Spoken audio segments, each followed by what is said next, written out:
जदि भक्षक हवा ताहले देश असुरक्षित, राज्य असुरक्षित, अंचल भी असुरक्षित। आज जो भाव में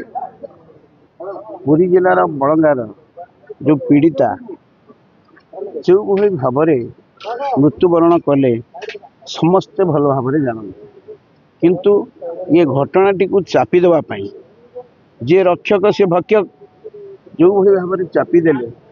से घटनाटी समस्त को आश्चर्यजनित कर विस्मित यार उचित उचित न्याय प्रदान पाई केवल नारी केवल यही गोटे घटना नुहे संपूर्ण भाव में राज्य रे विभिन्न अंचल रे नारी निर्यातना ठारू नारी धर्षण ठारू आरंभ कर कारण कौन चापिबार कारण है से देखुं गोटे पर गोटे जड़े सरकार गोटे वर्ष आसवा भितर विभिन्न जगार नारी धर्षण ठारू नारी माने संपूर्ण असुरक्षित। एठी जो पीड़िताटी जड़े माने धरा पड़ोनी गोटे आईनी जहाँ घरोई विभाग रही जहाँ मुख्यमंत्री हाथ में से गोटे घटना जना पड़ोनी ताहले जदि साधारण लोक जापर ना एक कथा ताहले आमे केमिति देश सुरक्षित हम राज्य सुरक्षित हम से ओडिशा प्रदेश कांग्रेस कमिटी निष्पत्ति करिसेंती। प्रदेश कांग्रेस कमिटी सभापति भक्तचरण दास आज यही जगह को आसुंच यू एक पदयात्रा न्याय नारी न्याय पदयात्रा बाहर 14 किलोमीटर धरी सारा राज्य को चेतना दब सूचई दब जे ये सरकार केते संवेदनशील नारी मान प्रति सुरक्षा प्रति ये सरकार जो अपारगता संपूर्ण भाव में समस्ते सचेतन हवा दरकार एवं समस्ते न्याय देवा दरकार। नारी मान यदि नारी मान असुरक्षित हेबे राज्य संपूर्ण असुरक्षित नारी असुरक्षित हुए से आज्ञा ध्वंस पाई जाए। आप इतिहास देखु रामायण देखु महाभारत देखु जुगे जुगे आज्ञा ये सरकार नारी की सुरक्षा दे पारुनी। खाली नारी नुहंती आज्ञा नाबालिका माने से आज्ञा छोट छोट छुआ अच्छा दलित अच्छा आदिवासी अच्छा अल्पसंख्यक लोक अच्छा पूरा ओडिशा रे आउ शासन व्यवस्था किछि नाही। पुलिस टा पब्लिक हवा दरकार। पुलिस जो सरकार हो जाए से आईन आईन रक्षक से आईन भक्षक हम। आप बर्तमान ये जो केस रे आज सभापति भक्तचरण दास नेतृत्व में जो पदयात्रा आरंभ हम से 5 ରୁ 10 हजार लोक जोग देवे सेटा आज यही आरंभ होइछि। ये केस कौन है जना पड़ा कि जदि साधारण लोक जानी पारु नाहंती ताहले आमे ये शासन चलिबो केमती। सरकार दायित्व आमर मानवर उपमुख्यमंत्री जड़े महिला दुख लगुच आज्ञा से कबर भितर रहीगला से जी न्याय पाई था सी आज कबर रे सोची आज कब्रस्तान रु चित्कार आसुची मते न्याय दियो कौन बापा माँ आज चुप रही। निश्चित भाव में आम सन्देह करूँ से प्रेसर भितर अच्छा से चाप भितर अच्छा एफएम कॉलेज ता बापा कहते ना आज्ञा आम ठीक अच्छु से चाप भितर अच्छा जो पर्यंत नारी न्याय न पाई दलित आदिवासी न्याय न पाई से पर्यंत कांग्रेस दल चुप रही आंदोलन हम गणतंत्र उपाय जेकोसी पंथा अवलंबन करने को पड़ो आम मैंने करूँ समस्ते असुरक्षित सब दुख लगुच ये सरकार आउ बेसी दिन तिष्ठी नारी न्याय जदि प्रश्न उठे से कांग्रेस दल ही आगुरी उठे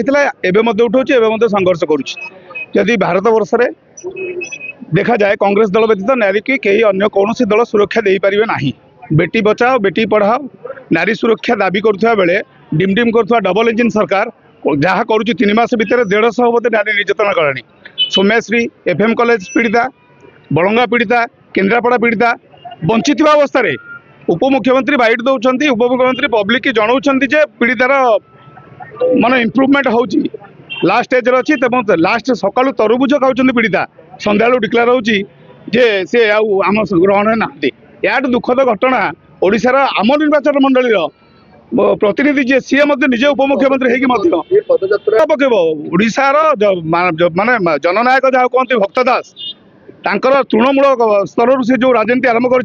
प्रति घर घर बुली से राजनीति आरंभ कर आज जो हस्तक्षेप नहीं जो हाथ को जो दायित्व नहीं ओडिशार कांग्रेस सुदृढ़ करने 30 वर्ष भितर ओडिशार पीसीसी सब मुख्य आज निमाड़ पहुंचे निश्चित सुदृढ़ प्रतिवाद कांग्रेस नुह जनसाधारण आम सागर हजार हजार सामिल होती आपने देखिपे मन को 100 मोट आसुँच वर्षा ठिया भिजुंट सेपटे मत हजार हजार समर्थक सभापति अध्यक्षतार जाइए तेणु आम कहूनु लोक मानकर मत कांग्रेस दरकार से बाबद में प्रीतम बापा कहले अंचल आमको दुख प्रकाश लगे यहाँ तो आपण मैंने भलसे जानते तेणु कौन मानसिक चापर रखी जाए जहाँफल से चुप अच्छा आजिका सरकार जो दबदबा तेणु से चुप न रही आगे लाचार से उपाय आम बंगा झीर समाधि फूल देकी आम बाहरबू आज पदयात्रा उद्देश्य हूँ बलंगा झील को न्याय मिले 3 जन अपराधी को सरकार कहीं गिरफ्तार करूना प्रथम कौन कहते सेटा इम्पोर्टेंट आम लगी माँ प्रथम कौन एफआईआर करते सेटा इम्पोर्टेंट आम लगी झील कौन हॉस्पिटल रे कहता सेटा इम्पोर्टेंट आम लगी जस्टिस न्याय को दबाई दि जाए पारिबनी गरीबीर मजाक उड़ाउछंती सरकार गरीब परिवार मजाक उड़ाउछंती आम बुझी पारुछु तेणु निर्दोष लोकों ऊपर मुझे किसी कहीपर ना से कौन अच्छा आपण मैंने जानते मुझे कहवाई चाहे ना गरीबीर मजाक उड़ाउछंती गरीब निरीह लोकर मजाक उड़ाउछंती बर्दाश्त हेब ना देखो पीड़िता प्रथम आसिकी 20 जुलाई पर्यंत कहला कि सहित एक्सटर्नाल असल्ट होती 3 जन बाइक रे आसी ताकू टेकी नहीं कि मारिदेवा चेष्टा करते सी